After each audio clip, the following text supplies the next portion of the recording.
Chapter 3, Marius grown up by Victor Hugo from the book Les Misérables. At this epoch Marius was 20 years of age. It was 3 years since he had left his grandfather. Both parties had remained on the same terms, without attempting to approach each other, and without seeking to see each other. Besides, what was the use of seeing each other? Marius was the brass vase, while Father Gillenormand was the iron pot. We admit that Marius was mistaken as to his grandfather's heart. He had imagined that M. Gillenormand had never loved him, and that crusty, harsh and smiling old fellow who cursed, shouted and stormed and brandished his cane, cherished for him, at the most, only that affection which is at once slight and severe of the dotards of comedy. Marius was in error. There are fathers who do not love their children. There exists no grandfather who does not adore his grandson. At bottom, as we have said, M. Gillenormand idolized Marius.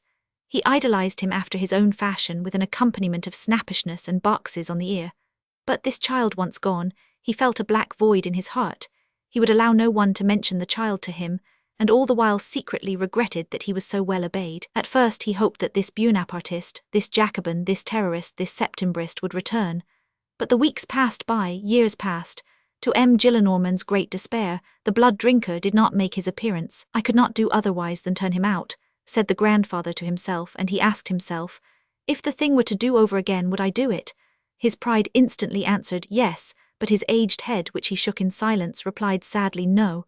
He had his hours of depression. He missed Marius. Old men need affection as they need the sun. It is warmth. Strong as his nature was, the absence of Marius had wrought some change in him.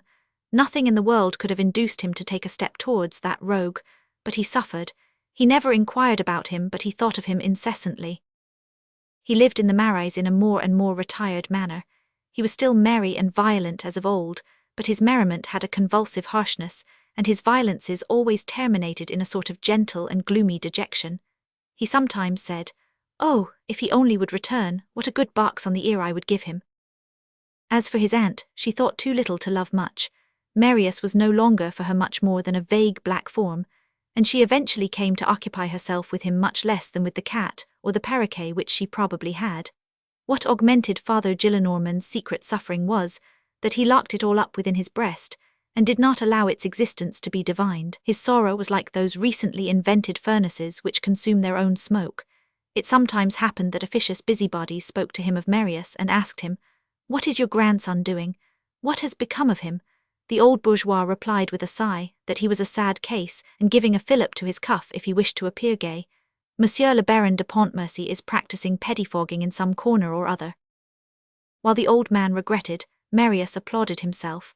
As is the case with all good-hearted people, misfortune had eradicated his bitterness.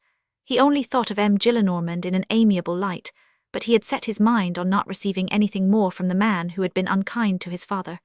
This was the mitigated translation of his first indignation. Moreover, he was happy at having suffered, and at suffering still. It was for his father's sake. The hardness of his life satisfied and pleased him.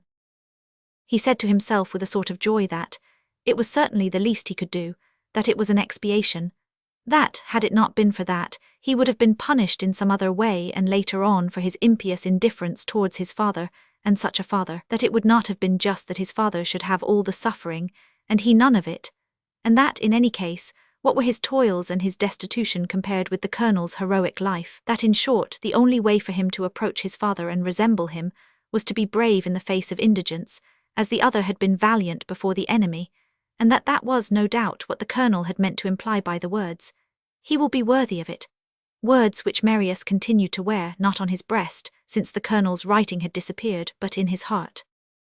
And then on the day when his grandfather had turned him out of doors, he had been only a child, now he was a man. He felt it.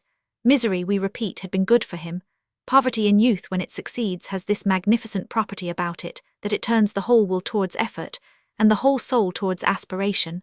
Poverty instantly lays material life bare and renders it hideous, hence inexpressible bounds towards the ideal life. The wealthy young man has 100 coarse and brilliant distractions, horse races, hunting, dogs, tobacco, gaming, good repasts, and all the rest of it, occupations for the baser side of the soul, at the expense of the loftier and more delicate sides.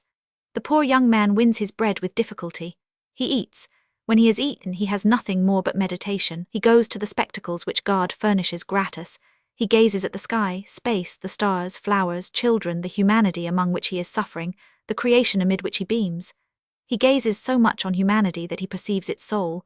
He gazes upon creation to such an extent that he beholds God. He dreams, he feels himself great. He dreams on and feels himself tender. From the egotism of the man who suffers he passes to the compassion of the man who meditates. An admirable sentiment breaks forth in him, forgetfulness of self and pity for all. As he thinks of the innumerable enjoyments which nature offers, gives, and lavishes to souls which stand open, and refuses to souls that are closed, he comes to pity, he the millionaire of the mind, the millionaire of money. All hatred departs from his heart, in proportion as light penetrates his spirit. And is he unhappy? No, the misery of a young man is never miserable. The first young lad who comes to hand, however poor he may be, with his strength, his health, his rapid walk, his brilliant eyes, his warmly circulating blood, his black hair, his red lips, his white teeth, his pure breath, will always arouse the envy of an aged emperor. And then every morning he sets himself afresh to the task of earning his bread. And while his hands earn his bread, his dorsal column gains pride, his brain gathers ideas. His task finished, he returns to ineffable ecstasies, to contemplation, to joys. He beholds his feet set in afflictions, in obstacles, on the pavement, in the nettles, sometimes in the mire, his head in the light. He is firm, serene, gentle, peaceful, attentive, serious, content with little, kindly, and he thanks God for having bestowed on him those two forms of riches which many a rich man lacks: work which makes him free, and thought which makes him dignified.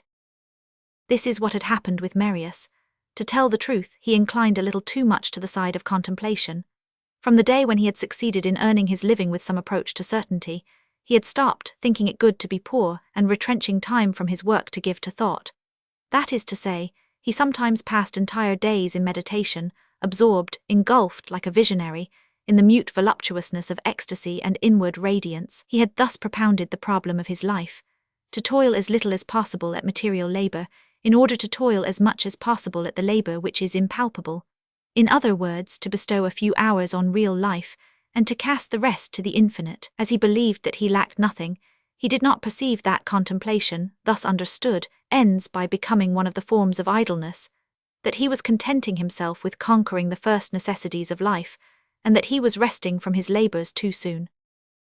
It was evident that, for this energetic and enthusiastic nature, this could only be a transitory state, and that at the first shock against the inevitable complications of destiny, Marius would awaken. In the meantime, although he was a lawyer, and whatever Father Gillenormand thought about the matter, he was not practicing, he was not even pettifogging. Meditation had turned him aside from pleading, to haunt attorneys, to follow the court, to hunt up cases. What a bore! Why should he do it? He saw no reason for changing the manner of gaining his livelihood. The obscure and ill-paid publishing establishment had come to mean for him a sure source of work which did not involve too much labor, as we have explained, and which sufficed for his wants. One of the publishers for whom he worked, M. Majimal, I think, offered to take him into his own house, to lodge him well, to furnish him with regular occupation, and to give him 1,500 francs a year. To be well lodged, 1,500 francs, no doubt, but renounce his liberty. Be on fixed wages, a sort of hired man of letters. According to Marius' opinion, if he accepted, his position would become both better and worse at the same time. He acquired comfort and lost his dignity. It was a fine and complete unhappiness converted into a repulsive and ridiculous state of torture, something like the case of a blind man who should recover the sight of one eye. He refused. Marius dwelt in solitude, owing to his taste for remaining outside of everything, and through having been too much alarmed, he had not entered decidedly into the group presided over by Enjolras. They had remained good friends, they were ready to assist each other on occasion in every possible way, but nothing more. Marius had two friends, one young Courfeyrac and one old M. Mabeuf. He inclined more to the old man. In the first place, he owed to him the revolution which had taken place within him. To him he was indebted for having known and loved his father. He operated on me for a cataract, he said. The churchwarden had certainly played a decisive part. It was not, however, that M. Mabeuf had been anything but the calm and impassive agent of Providence in this connection. He had enlightened Marius by chance, and without being aware of the fact, as does a candle which someone brings. He had been the candle and not the someone. As for Marius' inward political revolution, M. Mabeuf was totally incapable of comprehending it, of willing or of directing it. As we shall see M. Mabeuf again, later on, a few words will not be superfluous.